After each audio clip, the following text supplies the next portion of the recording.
ഏടാ ഞാൻ പറത്തിയ സിക്സ് അല്ല, ഞാൻ എന്നോട് അപ്പളേ പറഞ്ഞില്ലേ അങ്ങ് പോയി നിന്നു. ഈ പവർ പ്ലേ എന്ന് പറഞ്ഞിട്ട് ഈ ചുറ്റും നിന്നിട്ട് ഒരു കാര്യമില്ല. ഞാൻ തുടക്കം മുതൽ നല്ല അടി അടിക്കും. പവർ അറിയാലോ. ആകെ ഓന് വലിച്ചടിക്കാൻ അറിയാം. അത് ഒരേ സൈഡ് ബോൾ മാറ്റി കൊടുത്ത് അപ്പടും ബൗൾ ഡൗൺ ചെയ്യും. ഇപ്പം ഈ ബോൾ എവിടെയാണ് കൊണ്ടേ കളഞ്ഞേ?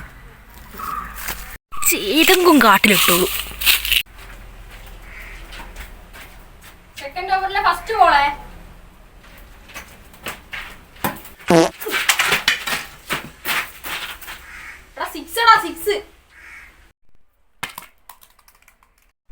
നിന്റെ മനസ്സാടെ എത്തിയിട്ടുണ്ടാവും, പക്ഷെ നിന്റെ ബോൾ ഇടി എത്തിയേ.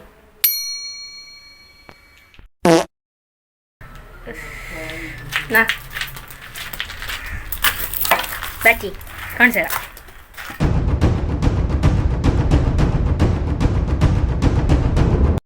ഇവന്റെ ഏറിങ് ആക്ഷനൊക്കെ കൊള്ളാലോ. ഇപ്പം പോയി. ഇത് നീ പോയി എടുക്കണം. നീയല്ലേ അടിച്ചു കളഞ്ഞേ. ഫീൽഡറാന്ന് നിന്റെ പണിയല്ല. ബാറ്റ്സ്മാൻ ഏതെങ്കിലും നീ കണ്ടിട്ടുണ്ടോ കളിയിൽ സിക്സ് അടിച്ചിട്ട് പോയി എടുക്കുന്നേ? പിന്നെ ഉണ്ടക്കായി, പിന്നെ അങ്ങനെ അവരുടെ ക്രിക്കറ്റ് കളി അവസാനിച്ചു.